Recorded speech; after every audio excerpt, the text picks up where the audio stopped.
오늘은 감사처럼 위대한 일을 이루는 힘은 없다. 감사처럼 위대한 일을 이루는 힘은 없다라는 제목으로 하나님 말씀 증거하도록 하겠습니다.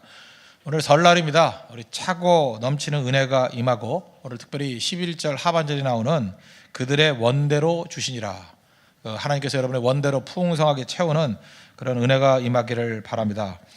어떻게 하면 이렇게 채울 수 있는가? 사실 오병이어 기적 이거 굉장히 많이 살핀 겁니다. 그래서 오늘 좀 다른 시각으로 한번 보겠는데 예수님의 행동만 살피겠습니다. 예수님이 어떤 식으로 이렇게 그들이 원하는 대로 주실 수 있을 정도로 풍성히 채웠는가, 우리도 어떤 문제를 풀어가거나 또 풍성한 열매를 거두기 위해서 어떻게 접근해야 될지를 우리 순서로 3단계로 한번 살펴보겠습니다. 첫 번째는 침착하게 상황을 정돈하라는 것입니다. 10절을 보십시오. 예수께서 이르시되 이 사람들로 앉게 하라 하시니 그곳에 잔디가 많은지라 사람들이 앉으니 수가 5,000명쯤 되더라. 그 장정만 5,000명이니까 뭐 어떤 사람은 그렇게 합니다. 뭐 여자도 있을 거고 아이들도 있을 것이고 적어도 10,000명은 넘었을 것이다. 뭐 맞는 얘기라고 생각을 합니다. 또 여자들 더 많이 쫓아다니잖아요. 어떤 사람은 뭐 20,000명이다 그러는 사람도 있어요. 그런데 서 있으면 종잡을 수가 없죠. 이게 몇 명이 왔는지 뭘 했는지 모를 거 아닙니까? 그래서 앉게 하라. 서 있으면 우왕좌왕하고 또 서 있으면은 시끄럽고 서 있으면 질서를 잡을 수 없기 때문에 그렇습니다. 그래서 앉게 하라. 이 굉장히 중요하다고 생각합니다. 특별히 의사였던 누가는 이걸 좀 더 구체적으로 설명했어요. 누가복음 9장 14절 보니까 이는 남자가 한 5,000명 되밀어라 제자들에게 이르시되 때를 지어 한 50명씩 앉히라. 이 그룹핑 하라는 거예요. 50명씩 그룹핑 해가지고 이렇게 앉으라는 것입니다. 그래서 5,000명인지 금방 한 거죠. 50명씩 10개 무리면 500명이고 100개 무리면 5,000명 아니에요. 그러니까 이렇게 쭉 좌우로 세웠는가 봐요. 그래서 50명씩 100무리가 있네요. 남자들만. 그리고 여자들과 아이들은 뭐 따로 계산했으니까. 그죠? 그래서 정확하게 5,000명이라는 게 나온 거예요. 우리 4,000명 모였는지 어떻게 알았습니까? 우리 같이 뭐 한 평에 몇 명 그렇게 한 게 아니에요. 정확하게 50명씩 그룹핑해서 앉아. 50명 되면 앉아. 그랬다고요. 질서가 잡히는 거죠. 그리고 그때부터 정확한 파악이 되더라는 것입니다. 침착하게 정리하는 것. 이게 중요하다는 것입니다. 어떤 문제를 풀어나갈 때 문제를 푸는 사람과 풀지 못하는 사람의 차이점이 그거예요. 정리정돈이 안 되는 거예요. 우리 요즘에 이렇게 명절 때 도둑놈들도 많이 있다 그러지 않습니까? 도둑들이 하는 고백들을 들어보십시오. 지저분한 집에 들어간대요. 문단속도 안 돼 있고 훔칠 게 많대요. 근데 딱 멀리서 와가지고 신발이 가지런히 놓여 있는 집 안 들어간답니다. 뭐 어떤 때는 딱총도 있고요. 막 쥐도도 해놓고 해가지고 가다가 시험이 많대요. 도둑들도. 너무 문단속을 잘해가지고.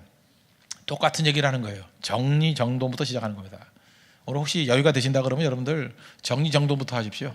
새롭게 시작하는 거. 사실 그 중국에서는 이 설날 이때부터가 이게 봄이 시작되는 거거든요. 그래서 춘절. 그래서 우리하고는 잘 안 맞죠. 이게 북경을 기준으로 해서 만든 명절이기 때문에 우리가 지금 그 청나라나 명나라 걸 따라가는 거거든요. 지금.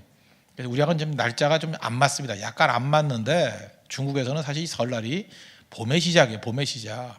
춘절에 하는 일이 뭔지 아십니까? 청소부터예요. 새롭게 청소, 정리. 우리도 이렇게 새롭게 정리부터 할 수 있는 그런 믿음의 종 되기를 바랍니다. 정리하면 보이기 시작합니다.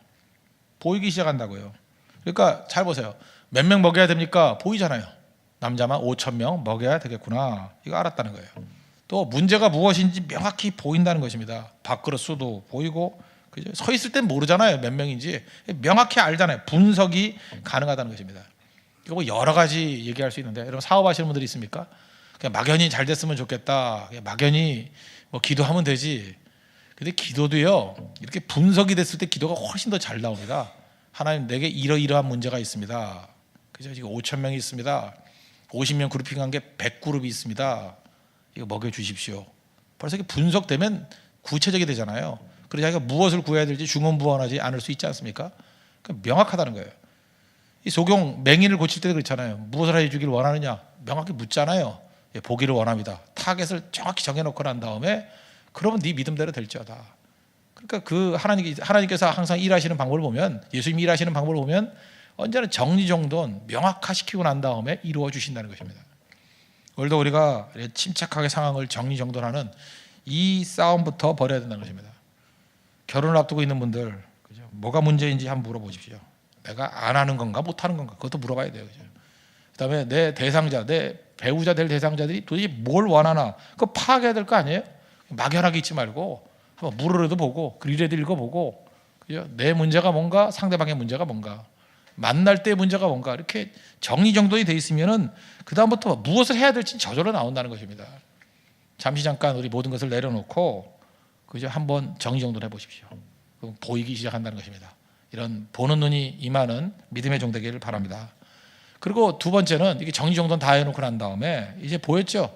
50명씩 그룹핑된 게 100개가 있습니다. 5,000명이 있습니다. 그리고 두 번째는 미리 감사의 기도를 드렸다는 것입니다. 감사의 기도. 11절 보십시오. 예수께서 떡을 가져 축사하신 후에 앉아있는 자들에게 나눠주시고 이랬죠. 축사가 뭡니까? 감사 기도했다는 거예요. 지금 떡이 많아진 게 아니잖아요. 근데 보리떡 5개와 물고기 2마리를 놓고 미리 감사 기도를 드렸다는 것입니다. 떡 들고 감사 기도 드렸다는 거예요. 문제 들고 감사 기도 드렸다는 거예요. 우리는 다 이루고 난 다음에 감사한다고 생각하는데 아닙니다.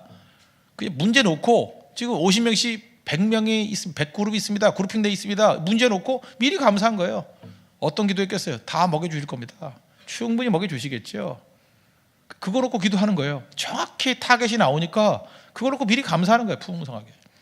저도 이런 감사합니다. 하나님, 뭐 이제 고성과 삼천포와 남해 풍성하게 뭐 이번 여름에 600명 이상 보내주실 줄로 믿습니다. 감사합니다. 그죠? 162개국 이상 보낼 걸로 믿습니다. 주님께 분명히 보내주실 거죠. 미리 감사합니다. 그죠? 감사합니다. 이렇게 쓰임받는 교회가 돼서 감사합니다. 동서남북 어디나 주를 위해서 충성하겠습니다. 기도가 그런 거예요. 감사기도예요. 감사기도. 미리미리 감사하는 거. 이게 왜 가능하죠?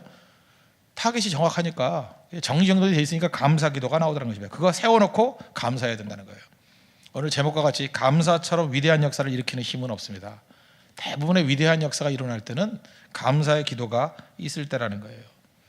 감사는 언제예요? 변화되고 난 다음이 아니라 변화 이전에 감사 기도해야 된다는 것입니다. 이 똑같은 맥락이 다니엘서에도 나오잖아요. 다니엘서 6장에 보면 사자굴 들어가는 스토리죠. 사자굴 들어가기 전에 다니엘서 6장 10절 보니까 다니엘이 이 조서에 왕의 도장이 찍힌 것을 알고도 자기 집에 들어가서는 윗방에 올라가 예루살렘을 향한 창문을 열고 전에 하던 대로 하루 3번씩 무릎을 꿇고 기도하며, 기도했다라고 하는 그 다음 구절을 보십시오.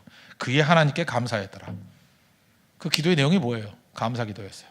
무슨 기도였겠어요? 추정컨대 이제 곧 사자굴에 들어갑니다. 알잖아요. 기도하면 사자굴 들어가는 거 알잖아요.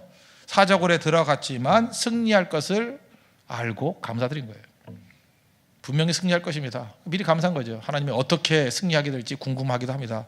그러나 분명히 나는 살아날 것입니다. 감사합니다. 사자의 입을 막던 뭐 어떻게 하든 분명히 붙들어 주실 겁니다. 미리 감사하잖아요. 사자굴에서 나와서 감사한 게 아니에요. 사자굴에 들어가기 전에 미리 감사하더라. 우리도 미리 부흥을 감사해야 되고 미리 승리를 감사하는 모습이 있어야 된다는 것입니다. 그러니까 오늘 얼마나 좋아요. 이거 설이잖아요. 1년 앞두고 미리 감사하는 거예요. 그죠? 2014년 하나님께서 풍성히 승리를 주시고 채워주시고 원하는 대로 주시는 거에 대해서 감사드립니다. 그죠? 풍성해지겠죠? 이 성도의 능력이라는 거예요. 타겟 세워놓고 그 다음에 정정돈하고 미리 감사의 능력이 임해야 된다는 것입니다.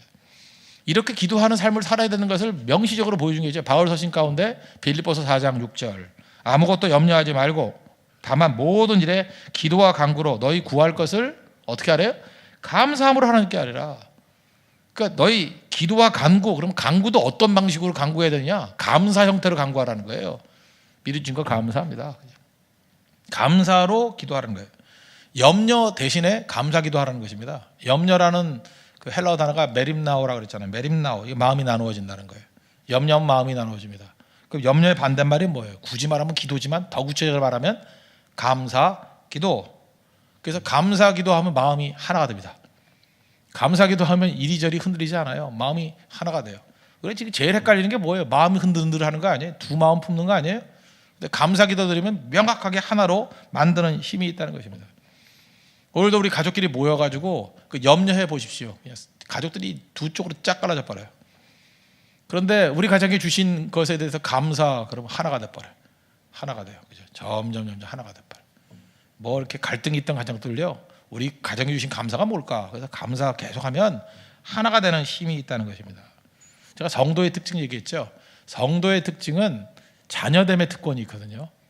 그래서 하나님의 자녀들만 하나님을 하나님 아버지라고 불러요. 믿지 않는 사람들이요 그냥 신이 어떻고 이렇게 얘기하고요. 기껏 말해봐야 하나님이란 말은 쓰지만 하나님이란 표현만 쓰지 하나님 아버지란 말을 못 써요. 구원받은 하나님의 백성들만 하나님 아버지 그래요. 우리가 자녀라는 거 아니에요. 또 하나의 특징이 뭔지 알아요? 하나님 아버지 그러고 또 하나의 특징이 뭐냐 하면 감사가 있어요. 그래서 텔레비전 같은 데 보면 그 인터뷰할 때 보면 뭐 감사하고요 뭐 감사 넘치고 이 대화 가운데 감사가 한 두세 번 나오는 사람 보면 다 믿는 사람들이에요. 믿는 사람들. 믿지 않는 사람 가운데 감사란 말이 나오는지 아십니까? 안 나와요. 그죠? 뭐 부정 저질러서 감사받는다 이런 얘기만 하지. 그죠? 하나님 앞에 감사드리는 그죠? 이게 땡스기빙이라는 그런 개념의 감사는 사실 없다라는 것입니다. 우리는 감사하는 무리라는 거예요. 하나님의 자녀들이고 감사하는 무리다. 그래서 감사로 기도드릴 수 있는 믿음의 종 되기를 바랍니다. 그래서 염려 드신 감사하니까 채우시잖아요. 그들의 원대로 주시더라. 하나님께서 채우시는 이런 모든 것들을 누릴 수 있기를 바랍니다. 그래서 뭐라고 돼 있어요? All ate. 모든 사람이 다 먹었대요. 얼마큼요? As much as they wanted. 원하는 대로. 이게 제 가슴에 와닿더라고요. 원하는 대로. They wanted. As much as they wanted. 그들이 원하는 대로.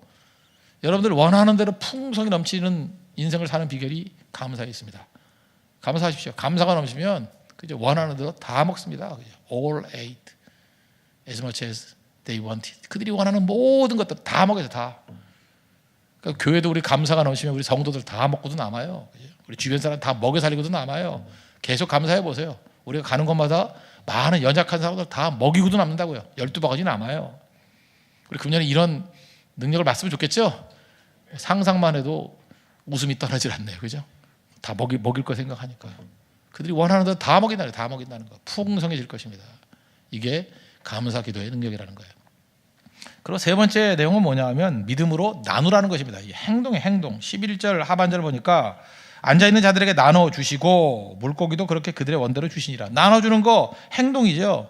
실제로 나눠줄 때 믿음으로 나눠줄 때 능력이 나타나더라. 우리 한국 사람들은요 이게 500년 동안 성리학의 영향을 많이 받았어요. 요즘에 뭐 사극에서도 정도전 이런 거 하던데 정도전 그 세력의 특징이 무엇입니까? 고려 말부터 시작된 그 성리학 세력이죠.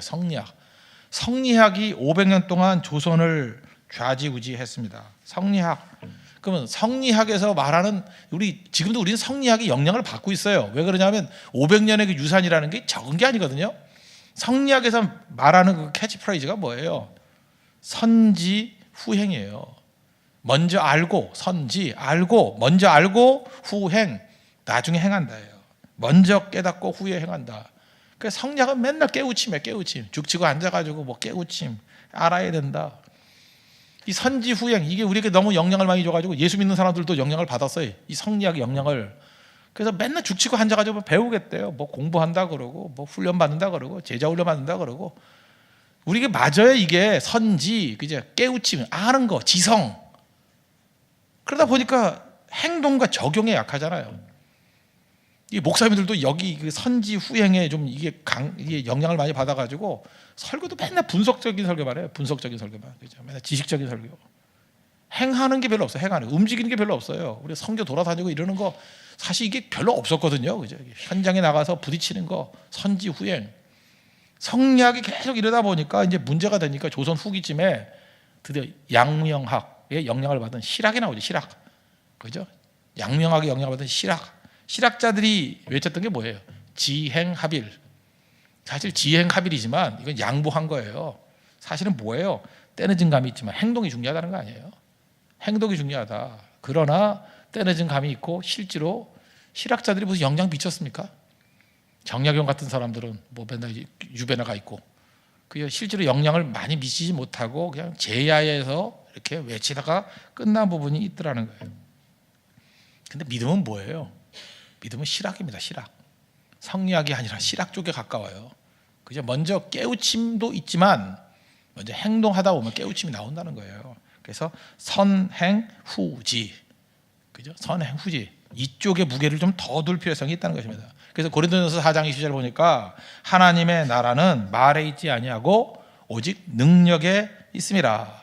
그래서 말과 능력을 대비시켰는데 말에 대비되는 게 뭐예요? 능력이 뭐라는 거예요? 행동이죠. 행동에 있다는 거예요. 말이 아니라 좀 행동 좀 해라. 행동하면 그 동요가 뭐예요? 실천하면 능력이 임한다는 거예요. 주님께서 이렇게 말씀하고 있다는 것입니다. 그럼 여기도 보세요. 이 감사 기도 드리러 한다면 그 다음에 반드시 필요한 게 뭐예요? 믿음의 행동. 실제로 나누어 줄 때. 요한복음 2장에 보면은 그 가나의 혼인잔치의 기적이 있죠. 예수님 어머니가 뭐라 그래요? 예수님께서 말씀하신 대로 do whatever he tells you. 예수님이 너희들에게 말하는 그대로 행하라. 그래서 그랬더니 5절에 그렇게 말씀하시고 7절에 보니까 물을 아기까지 채우라. 채우니 이제는 떠서 연회장에 갖다 주라. 갖다 주었더니 다 뭐예요? 말씀대로 순종했죠. 순종했던 기적을 맛보잖아요. 행동입니다. 행동. 하라는 대로 좀 하라는 거예요. 오늘 여기 보니까 명절인데 좀 이렇게 시간적 여유가 있어요. 저한테 그러더라고요. 뭐 금요일쯤 가가지고 월요일 날 돌아오면 어떻습니까? 제가 그렇게 얘기했어요. 그 자매한테 너 부산에 뭐 아무 데나 갈 수 있는 거 아니냐? 예배 드리고 가라. 그죠? 예배 드리고 예배 한번 빠져놓으면 뭐 어떤 의미든 간에 빠져놓으면 앞뒤로 2주 흔들려요. 이게 꾸준하게 자기가 섬기는 교회에서 예배 드리는 게 중요한 이유가 뭐냐면 흔들리면 기준이 되기 때문에. 그때 그 말대로 순종해서 월요일 날 간다 그러더라고요. 월요일 날 간다고. 그게 바로 뭐예요? 그 행동이죠. 순종할 때 그때부터 능력이 나타나는 거예요. 뭐 알면 뭐예요? 뭐 그것도 일리는 있지만 그러면서 자기 할 건 다 해버리죠. 그 세상에서 제일 짜증나는 인생이 그거예요. 한참 조언해주고 다 얘기해줬는데 그것도 맞는 얘기 같지만 결국은 지멋대로예요. 돌아서면서 그래 지멋대로 인생 풀려라. 거의 틀리지 않아요. 결국 이게 행동이 안 되기 때문에 그래요. 그래서 주일 성수 그러면 행동해야죠. 행동. 그거 하나 지키면 주일이 우리를 지켜줘요. 우리가 주일 지키면 11조도 마찬가지죠. 11조도 뭐 그 다 여유 있어서 하나요? 믿고 순종해서 하는 거죠. 말라기 3장 10절 보니까 온전한 11조를 창고에 들여 나의 집에 양식이 있게 하고 그스로 나를 시험하여 내가 하늘문을 열고 너에게 쌓을 곳이 없도록 붙지 아니하라 보라.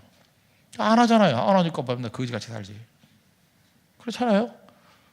뭐 더 말할 거 뭐 있어? 이건 더 말도 하고 싶지 않아요. 그 상당 부분 자기에게도 책임이 있다는 것입니다. 없지만 나누라요. 사르밧에 가보 보십시오. 열왕기상 17장 엘리야가 와가지고 뭐라 그래요? 뭐 먹을 거 없습니다. 그랬더니 나를 위하여 작은 떡 하나 만들어 먼저 줘라. 내게로 가져오고 그 위에 너와 내 아들을 위하여 만들라. 하나 남았는데 벼룩의 간을 빼먹는 거죠. 근데 제가 누누이 말씀드리잖아요. 그거 떡 하나 먹고 주구나 안 먹고 주구나 똑같은 거지. 이게 대단한 헌신같이 보이지만 사실 별거 아니거든요. 그거 뭐 드리고 거지되나 뭐 안 드리고 거지되나 똑같은 거지. 뭐 그렇지 않아요? 우리 인생 가운데 헌신이 대단한 게 아니에요. 사실 그거 있으나 없으나 망할 거면 망한 거고요. 흥할 거면 흥한 거예요. 별 차이 없는 거라고. 근데 우리는 시간 조금 버티는 걸 뭐 대단한 건지 안다고. 주님께 먼저 드리는 거예요. 드려. 그랬더니 어떤 일이 벌어져요? 그대로 하였더니 말씀같이 통의 가루가 떨어지지 아니하고 병의 기름도 없어지지 아니하니라. 여러분 믿습니까? 이 능력. 그래서 교회에서 기적을 맛보는 성도들 보면 다 특징은 순종입니다. 없지만 나누라. 믿음을 나누라. 행동하라. 그때 승리하게 된다는 것입니다. 그래서 우리 교회는 예수님의 이 순서대로 그냥 순종하는 행동이 있는 믿음의 정도이기를 바랍니다. 그래서 세 가지예요. 정리 정돈 잘 하십시오. 그죠? 50명씩 그룹핑 할 줄 알아야 돼. 내 문제가 뭔지. 그리고 정리 정돈 하십시오. 그리고 미리 감사하십시오. 그리고 행하십시오. 그러면 이게 풍성해진다는 거예요. 그들이 원하는 대로 다 주시더라. 원하는 대로 다 주시더라. 한 해 동안에 이런 승리를 맛볼 수 있는 믿음의 정도기를 축원합니다. 기도하겠습니다. 이 시간 이 말씀을 놓고 원하는 대로 다 주시는 은총을 우리 교회와 가정과 성도들이 누리게 해달라고 다시 한번 간구하도록 하겠습니다.